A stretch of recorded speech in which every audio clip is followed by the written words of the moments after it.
Uy, 100 na tayo. Pwede na tayo magsimula agad. Magandang araw sa ating lahat mga kababayan, saan man panig kayo ng daigdig naron. Dito na naman tayo sa another episode ng ating vlogs, Badong Aratilis po. Pag-uusapan natin ngayon, ito po, no, si ah, Sandro Marcos at saka si Martin Romualdez. Sila po ang tinatagurian ngayong Pork Barrel King. Yan, Pork Barrel Kings. Pinakamalalaki pong allocables. Grabe na po, talagang etong pamilya na 'to, ibang klase po talaga. At pag-uusapan din po natin eto pong mga reaksyon dito po sa iba pa pong mga reaksyon at iba pang balita dito po sa pagkakasuspindi, kay, Kiko Barsaga. Yan po mga pag-uusapan natin, pero bago yan, kung bago ka pa lang dito sa ating channel, mag-subscribe ka na. Dahil ito lang ang tanging channel na may kinikilingan, may pinapanigan, una sa balita, huli sa impormasyon, kaya ano pang hinihintay nyo? Pindot na, okay. Pasensya na kayo ha, nakatulog. Kagigising, gigising-gising lang, kaya nasarapan ako ng tinatarget ko sana mga 9:00 magsimula, napasarap po ng tulog ng konti. Okay, pag-usapan po natin, no, eto po muna tayo sa mga, kung anik-anik. Mga maliliit pong balita. Ito po ang sinasabi ni Auntie Claire. Yan. Ginagamit lamang ang pangalan ni Pangulong Ferdinand Marcos Jr. para ma-justify ang kaniyang ginagawang disinformation. Yan po ang pahayag ni Auntie Claire dito po kay Kiko Barsaga. Hanggang ngayon po, disinformation pa rin. Hanggang ngayon, ginagamit pa rin. Alam niyo po, kung maniniwala tayo rito sa mga tauhan ni BBM, at mga tagapagtanggol po ni BBM. Kawawang-kawawa po yung presidente. Ang daming gumagamit eh. Ginagamit na Yusek para pagkakwartahan. Ginagamit lang ng ni Martin Romualdez para pagkakwartahan. Eto, ginagamit lang yung pangalan ni BBM para masira. Ginagamit na tubig. Ay, iba pala. Iba pala. Iba. Pura, pura, pura. Ginagamit ng tubig. Bura, bura, bura. Okay, parang ang tindi 'no, lahat na lang gumagamit kay BBM. Alam po ninyo sa kasasabi niyo po na ginagamit, talagang kayo po ang nagpapatunay sa sinabi po minsan, minsan na pong nasabi ni Tatay Digong na weak leader si BBM. Kasi kung sino na lang kung payag kayo na kung sino-sino na lang gumagamit, ano po ba tawag diyan? Nagagamit ng kung sino-sino. Hindi po ba yan po ang katangian ng isang weak leader? Yung kahit sino na lang pwedeng gumamit? Pakiramdam mo tuloy pagka imbes po na pinagtatanggol niyo si BBM, lalo niyo lang pong pinapahiya yung ating leader, no? Yung ating pong presidente na gusto niyong palabasin na uto-uto, gusto niyong palabasin na ginagamit. Parang napakahina talaga. Kayo po nagpapatunay ng sinabi ni Tatay Digong na weak leader si BBM. Hindi yung mga kritiko eh. Kayo mismo yung tagapagtanggol. Parang okay na. Ha? Katanggap-tanggap na. Nasabihin na ginagamit lang si BBM ng kung sino-sino.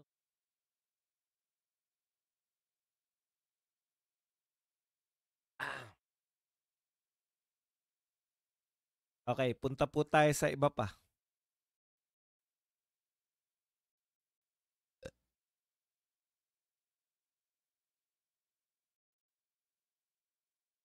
Eto po, maganda po 'tong sinabi ni Coco Locoy. Pinks, tandaan nyo, hindi nakaka-attend ng rally ang troll accounts.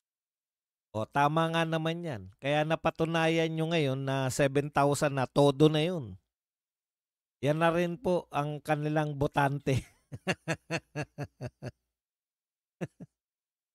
Yan po yung sinasabi nilang taong bayan. Yan po yung sinasabi nilang ano yun, lagi nilang bukang bibig na taong bayan. Yan na po yun, yung 7,000. Sabi naman po nitong nagkomentong loyalista, DDS para din sa inyo yan. Para daw po sa mga DDS na hindi raw nakaka-attend ng rally yung mga troll accounts. Nakita niyo po ba yung mga rally? Kung gaano karami nagrarally.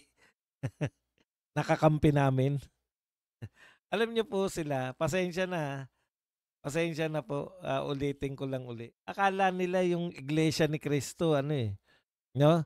Ay, wag niyo isasama na DDS yung Iglesia ni Cristo. Sabi, yan po madalas ko marinig. Kahit hindi po namin sabihin na sila po, hindi po namin kiniklaim kahit kailan na DDS po yung Iglesia ni Cristo. Pero kami po, masaya pag nagrarally po ang Iglesia ni Cristo. Dahil yung sinisigaw po ng Iglesia ni Cristo, yan din po yung sinisigaw ng mga Duterte. Sino po kami para mag-claim na yung Iglesia ni Cristo ay DDS? Hindi po namin kiniklaim yan. Pero natutuwa po kami na yung mga Iglesia ni Cristo, kung ano po yung panawagan ng Iglesia ni Cristo, yun din po kadalasan yung panawagan ng mga Duterte supporter. Lalo namang hindi nyo pwedeng i-claim yan. Lalong hindi pwedeng i-claim ng loyalista na yung Iglesia ni Cristo ay mga loyalista. Okay. Ito po, yung sinabi po ni BP Sara, meron din pong comment si Auntie Claire. Sabi po ni BP Sara, mga kababayan, patuloy tayong lalaban sa kasakiman ng iilang mataas na opisyal ng ating pamahalaan. Yan po.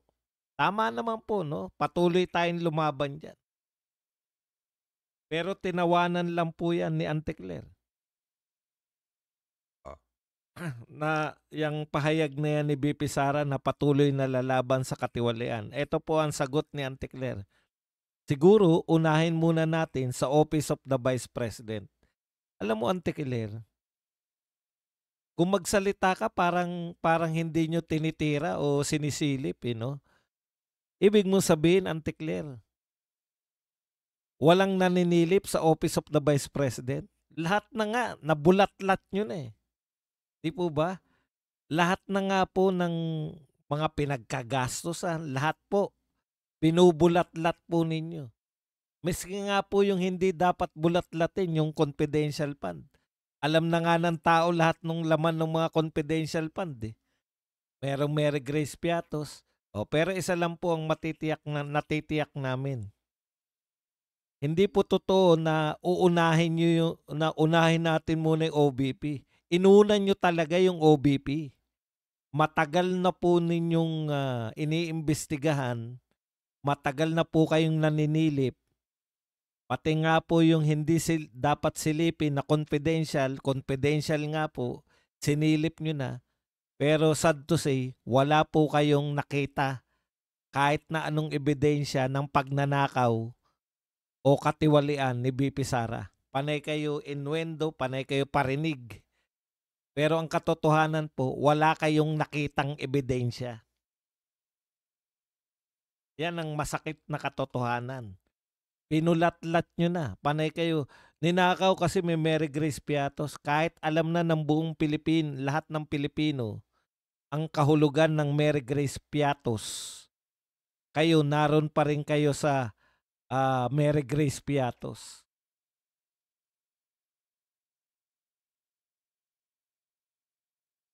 Ganitong oras, okay.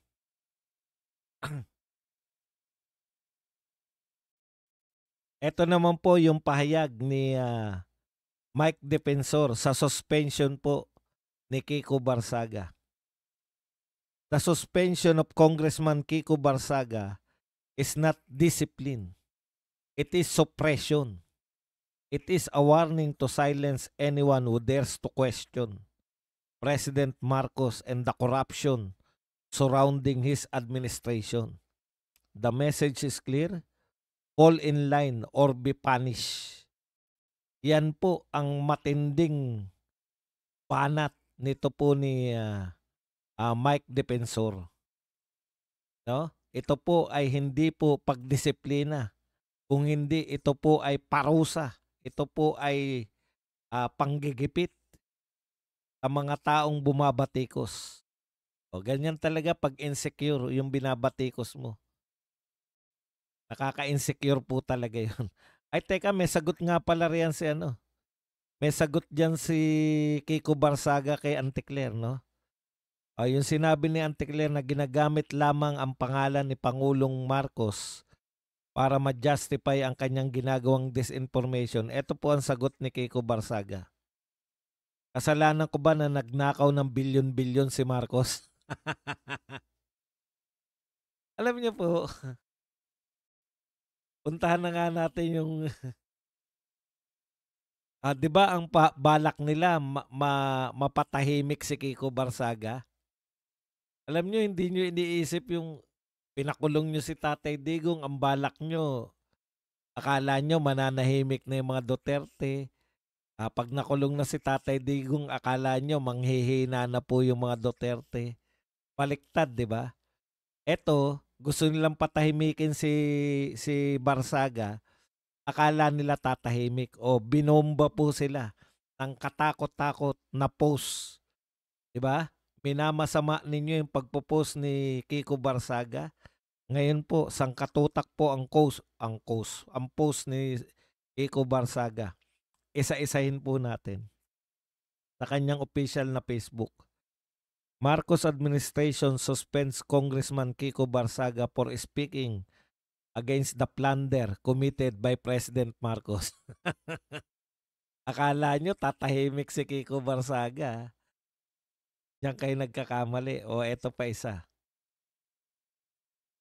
They said my statements against President Marcos was unethical, but they never said it was untrue. Tama nga naman eh. Di ba?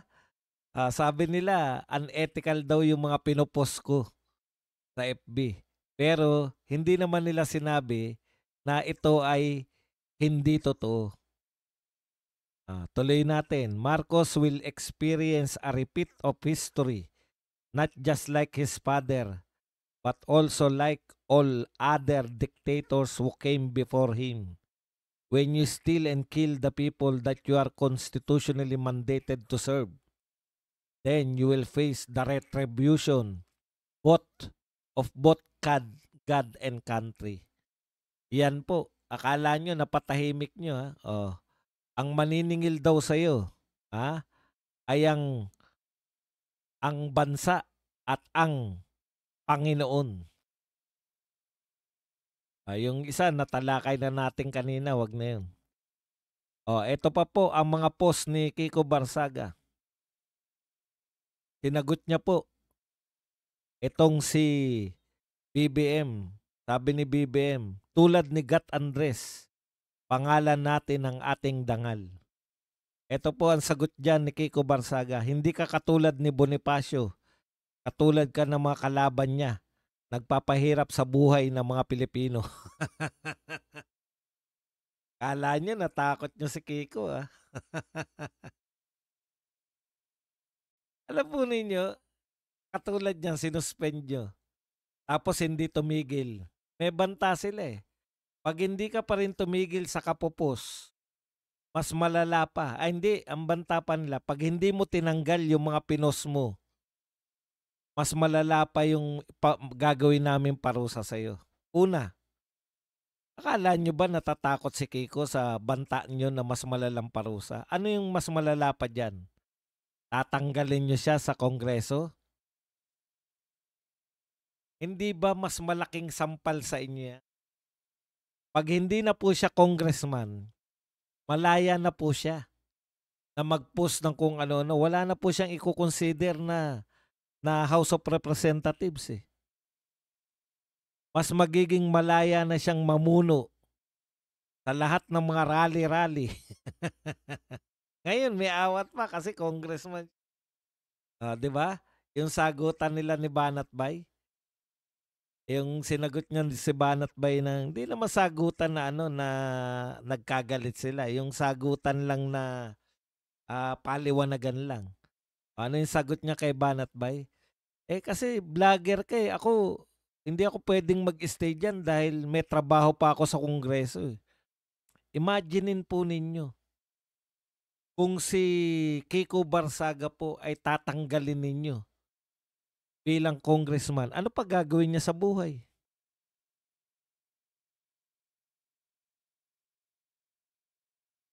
Mamaya po magbabasa tayo ng mga komento niyo. Ano pa gagawin ni Kiko? kung, kung Pero basahin na natin 'tong isa. Natuwa ako. Boss Badong, as Duterte supporter, I'm watching you daily. Sabi ni Engineer Joel Antonio.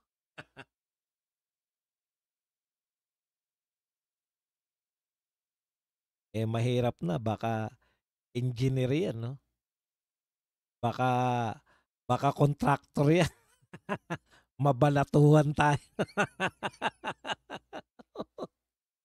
Baka mabalatuhan tayo. Contractor pala yan. Okay. Imaginein po ninyo. Parang ako, nung ako po, matagal po ako eh, na naninilbihan sa gobyerno, na nung vlogger po ako, government employee pa rin ako. Kaya nung talagang hindi na pumayag yung boss ko na mag-ano na naman ako magli-leave, kasi panay na naubos ko na po yung leave ko eh. Leave of absences. Napilitan na po ako mag full-time na vlogger. Mas nakagaan po sa akin kasi wala na po akong awat eh. Dati pag mag-eleksyon, na maglilib pa ako kasi hindi ako pwedeng mangampanya ng Duterte kung ako ay government employee, 'di ba? Bawal po 'yun eh. Nung hindi na ako pinapayagan na maglib, napilitan na ako mag full-time na vlogger. O, 'di ba? Wala na akong awat ngayon kasi wala ka nang kino-consider, hindi ka na government employee. Hindi na pwede na po kung ano eh, pwede na akong mangampanya, pwede. Ang dami. Ganyan po ang mangyayari kay Barsaga. Pag tinanggal nyo sa pagiging congressman, ano pa po? Non-partisan kami. Bawal kaming may kampanya. Yung huling ano ko, dahilan ko kung bakit ako nag-resign dahil mangangampanya ako kay BP Sara, hindi nila pwedeng questionin yun. Kasi pag hindi nila ako pinayagan, mangangampanya nga ako.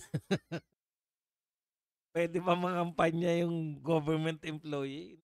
Pwede. Non-partisan kami. Ngayon po, nakaluwag na ako. Ganyan na mangyayari kay Kubarsaga. Pag tinanggal nyo yan bilang congressman, putya, magpo-full-time leader na yan. Laban sa inyo. Lagi na nasa rally yan, di ba? Wala na siyang awat eh. Wala na siyang ibang trabaho. Ralph Recto. Ito po sabi, pagkakataon na bumuo ng mas mabuti, mas malinis at mas epektibong pamahalaan. Sagot naman ni Kiko Barsaga, 3 taon ng presidente na si Marcos, ngayon lang niya naisip yan.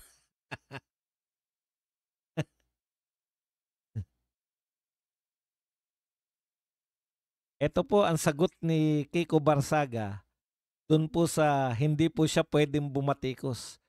The public already distrust Marcos.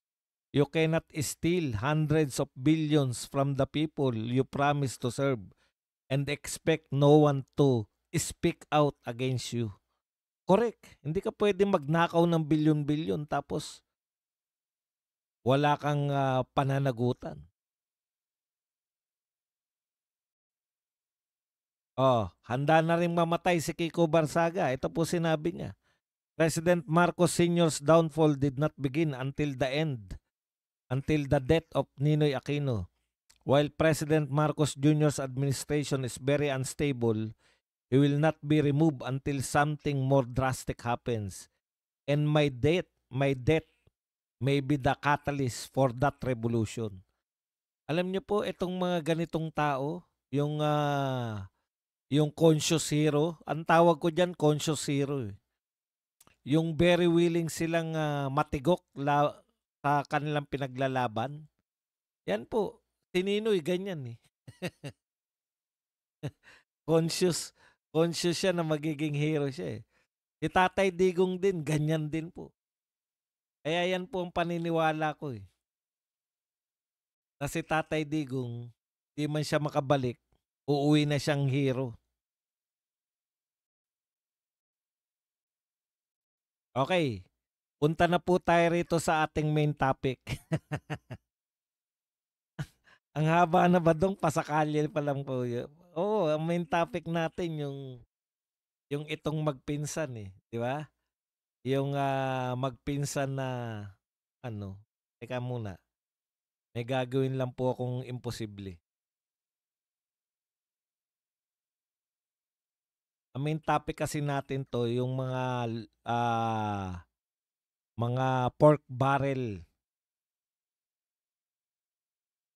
Ngayon, bakit po importante? Bakit po ano yung bakit sila tatawagin pork barrel? Kasi po ang pork barrel po sa totoo lang ipinagbawal po yan ng Supreme Court. Konting background lang po no para po mas maunawaan natin kung bakit malupit tong sa kanila nawala ng itim. Ikot mo kasi ba doon? Yan na lang pumirmi. Nangitim po. Nawala po ako. Ayun. Mabuti naman. Saglit lang ha. Saglit lang mga kapatid. Anuin ko lang to.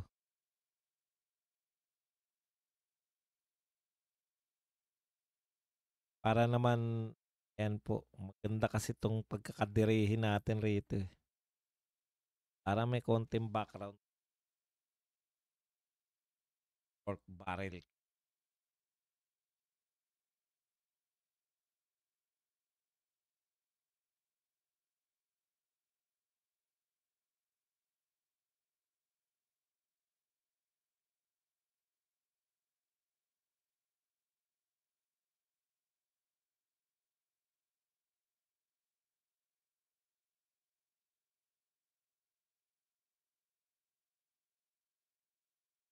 Ayan. Yan pong nasa ano natin. Sa likuran natin yung pork barrel cake. Konting kwento po. Alam ko po mga buhay na po karamihan sa atin dito sa panahon ng pork barrel. Matagal na po yan. Naririnig nyo na yan. Bata pa kayo siguro kung kayo po ay nakasubaybay po sa politika. Bata pa lang po tayo. Naririnig na natin yung pork barrel. No? At ito po ay tuluyang pinagbawal ng Supreme Court yung pork barrel. Yung pork barrel po kasi, binibigyan po ng pondo bawat congressman, bawat senador para po gamitin nila sa mga proyekto nila. At tumindi po to dahil po sa panahon ni Napoles, yung pork barrel queen na Napoles, marami pong mga senador at congressman, yung pinasok po nila yung mga pera po nila, pork barrels po nila, pinasok po nila dito kay Napoles. At nilagay naman po ni Napoles sa mga peking NGO. So pinaghati-hatian lang po ng mga senador, congressman at ni Napoles. Yun pong pork barrel na nakatoka sa kanila. Yun po yun, no? Kaya po, dahil dyan, pinagbawal po yan ng Korte Suprema. Yung pagkakaroon po ng pork barrel na binalik po ngayon, 2023, ng panahon na ni BBM. Okay, para magkaroon po tayo talaga ng ideya, magkano ba yung pinag-uusapan nating pera nung panahon ni Napoles, no? Yung tinatawag nating pork barrel queen. Magkano ba talaga yung pondo na yan, no? Na may nakulong po na 3 senador. Kahit po pansamantala lang yung kanilang pagkakulong, kahit saglit lang sila nakulong pa rin sila, no? Si Enrile, si Jinggoy at saka 'to si Ramon Revilla. Kung tatanungin niyo bakit hindi ba nadala si Jinggoy tsaka si Ramon Revilla, bakit parang hanggang ngayon involved pa rin? Wala po kung ano 'no, wala po kung comment kung sila ba'y involved o hindi. Hindi ko sila concern, eh. Pero bakit hanggang ngayon involved pa rin sila diyan? Malamang sa malamang kasi nga hindi talaga sila nakulong. Naabsuelto pa rin sila at the long run. Pero napakalaki pong issue niyan 'no, nung panahon na 'yan ni Napoles, napakalaki pong issue nung pork barrel. Pero alam niyo po ba kung magkano po yung pork barrel na 'yan? 10 billion lang po. Yun lahat na ng pork barrel. Lahat na po ng nahawakan ni Napoles, 10 billion lang. Alam niyo po ba kung magkano po yung pinag-uusapan natin ngayon na allocables? Yan po ang bagong tawag. Pinauso po yan ni Bunuan. Pork barrel po yan na pangalan lang ngayon na allocable. No? Ayan. Kaya panibagong pork para po maikutan nila yung pinagbawal po ng Supreme Court, hindi po nila tinatawag na pork barrel o PDAF. Philippine Development Assistance Fund, no? Hindi po PDAP ang tawag o pork barrel, kundi allocable. At yan po ay pinauso ni Bunuan. Teka nga po pala, nasa na pala si Bunuan?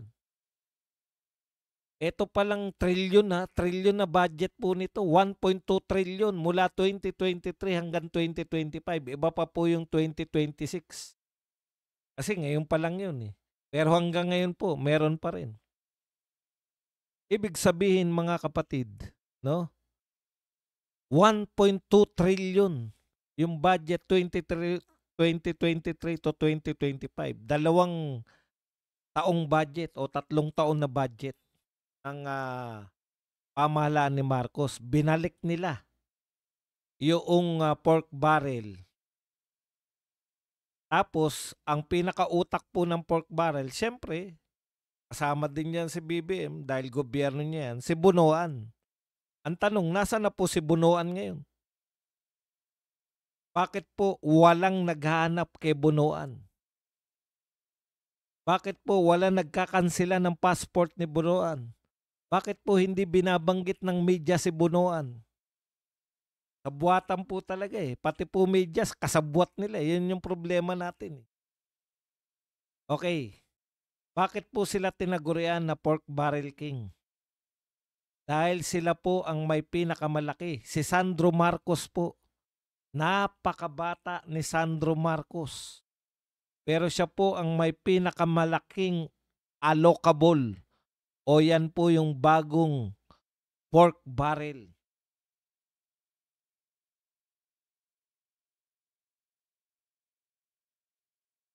Eto po, maririnig nyo pa lang po bukas dahil ngayon pa lang po ito nalabas, no? Oras pa lang po ito.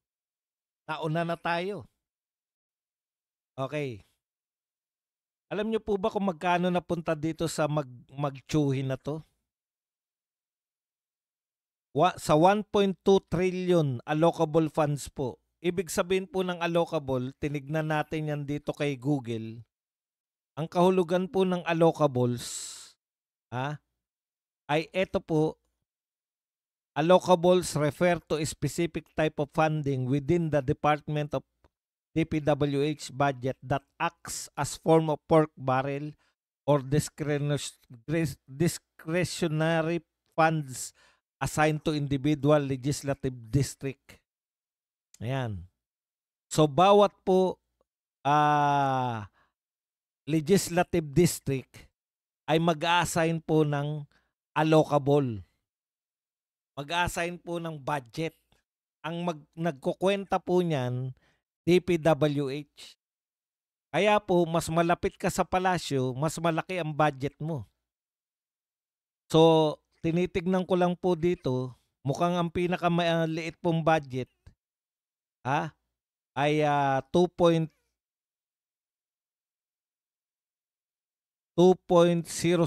billion sa loob po ng 3 taon. Okay. Pero ang pinakamalaki pong budget, hulaan niyo po kung sino. Ay hindi, may mas maliit pa pala, 1.3. Mga taga-NCR, maliliit lang po ang allocable nila. Ito po sa Manila District, si Roland Valeriano. Ba, tutang-tuta to si Valeriano. Maliit lang ang allocable. Mahina pala to si Valeriano. Tsaka si Dean Asistio. Kalaban kasi tong Asistio, di ba? 500, 1.5 billion lang. Itanong nyo po kung magkano po ang pinakamalaking allocable. Narito po lahat ngayon. Narito po lahat yung mga congressman nyo. Mamaya sa tanungan portion, itanong nyo po kung magkano po na punta sa congressman nyo. So marunong na kayo magkwenta, di ba? Bawat po proponent, sabi ni Engineer Bryce, may porsyento po. So ang pinakamalaki pong allocable sa lahat, hulaan nyo po kung sino. Si Ferdinand Alexander Sandro Marcos na may tumataginting na 15.7 billion o 15.8 billion na budget. Tiba.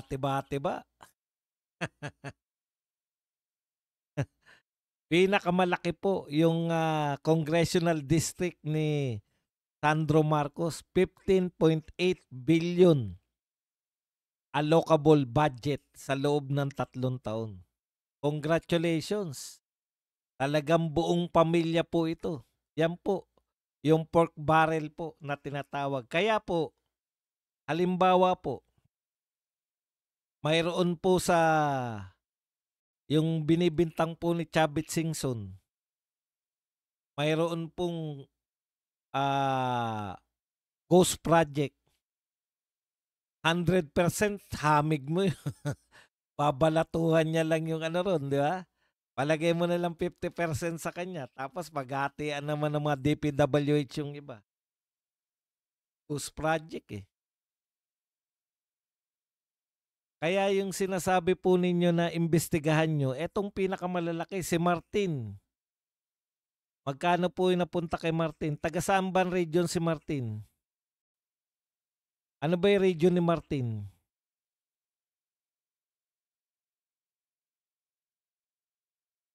Sino po yung mga taga Leyte? Ano po region yung Leyte?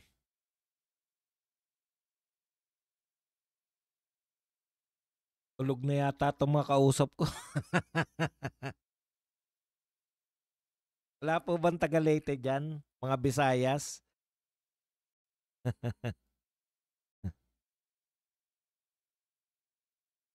Okay. Region ano siguro to? Teka. Isa-isayin na lang natin. Iloilo, Camarines, regions Negros, Cebu,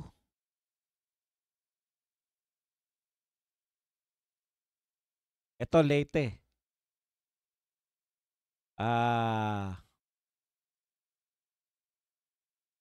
Leyte ba? O bakit wala rito si ano?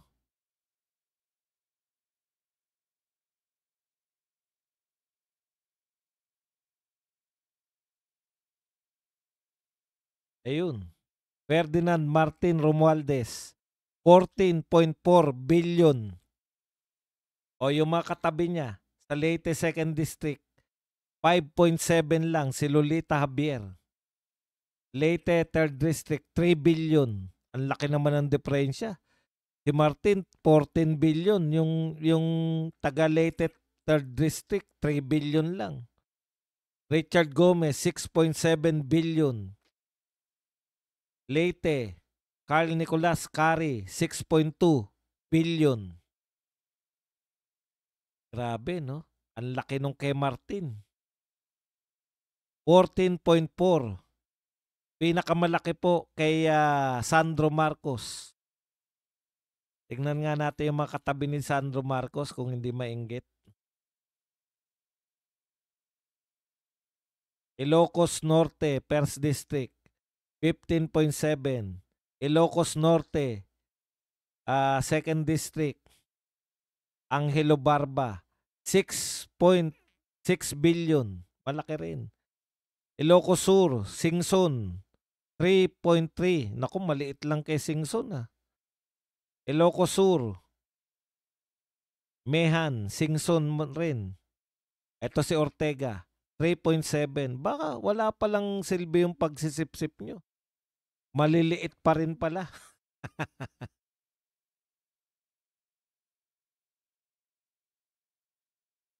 At ang masakit po nito, not only that,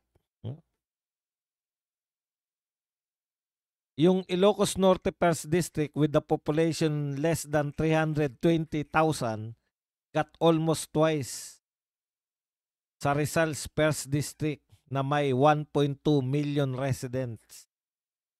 Ang tindi po ng discrepancy. Napakaswerte po maging anak ng Pangulo. Pinakamalaki po na allocable ang napunta. Pero ang malupit po niyan, marami po sa mga pro-Duterte, congressman, lalo na po last year, ay wala na po. Wala na pong tinanggap na mga allocables. O, 'di ba umaangal po sila Congressman Pulong Duterte dahil wala na silang budget diyan sa mga allocable na 'yan.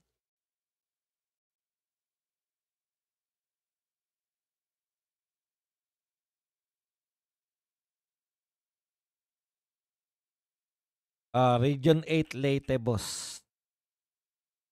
Ngayon po, alam naman po natin bakit po natin tinatalakay. Baka naman boss, baka naman talagang may proyekto. Wala naman pong problema kung may proyekto katulad po ng sa Davao City. Kung malaki po ang naging budget ni Pulong sa huling 3 taon ng tatay niya, alam nyo po, napakalaki po ng Davao City. Kung hindi nyo pa po alam, ang Davao City po ang pinakamalaking syudad sa buong Pilipinas in terms of land area. So talagang at malalaki po ang proyekto. Kaya nga po tignan po ninyo kung magkano po yung napunta ngayon lately.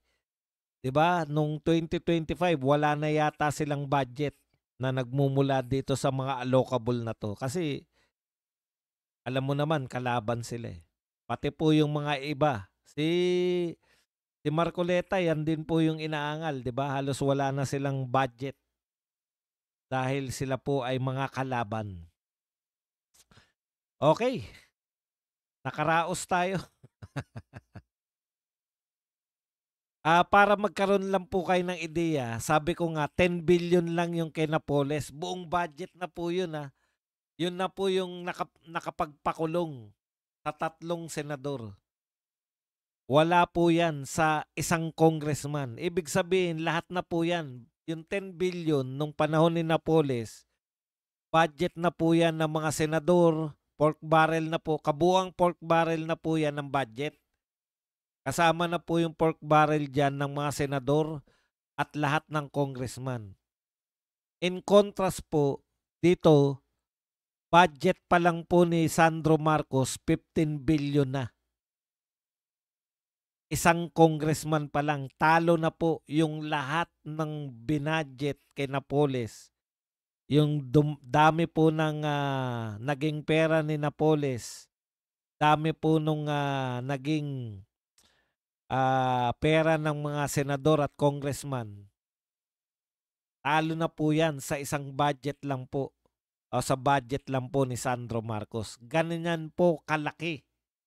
Ganyan po kalawak. Kung ang pinag-uusapan kay Napoles ay 10 billion lang, dito po, trillion na po ang pinag-uusapan sa panahon po ni Marcos. Pero mukhang wala pong malalaking isda tayong mapapakulong. Panay sapsap at dilis pa rin yung na hopefully, sana bago magpasko meron ng congressman, bago magpasko may mga malalaking tao na kaso nga ngayon pa lang ayaw na halos Si Sandro Marcos, nagsasabi naman siya na pwede siyang imbestigahan. Magalong, punta na ng Ilocos Norte. Bakit sa Davao nakakarating ka? Ang lapit sa Baguio ng Ilocos Norte. Bakit ayaw mong puntahan? Yan lang po ang ating topic. Pwede na po tayong magtanong, pwede po kayong magbigay ng reaksyon at higit sa lahat, pwede po kayong magpakape. Yan. Tanungan portion na po tayo. O baka may gusto kayong malaman kung magkano po yung sa congressman nyo. Magsabi lang po kayo kung anong pangalan ng congressman nyo. At para may ideya kayo. Basta ganito po, magkano po yung porsyento? Di ba? Halimbawa, syempre, presidential son yan. Malaki porsyento niya. Halimbawa na lang natin. Kasi, magkano raw? 20 to 25%. Palagay nyo ng 20%. Yung 15 billion, magkano po yung 20% ng 15 billion? 20%. 10% po ng 15 billion, 1.5 billion eh. 3 billion po yun. Grabe. 3 billion.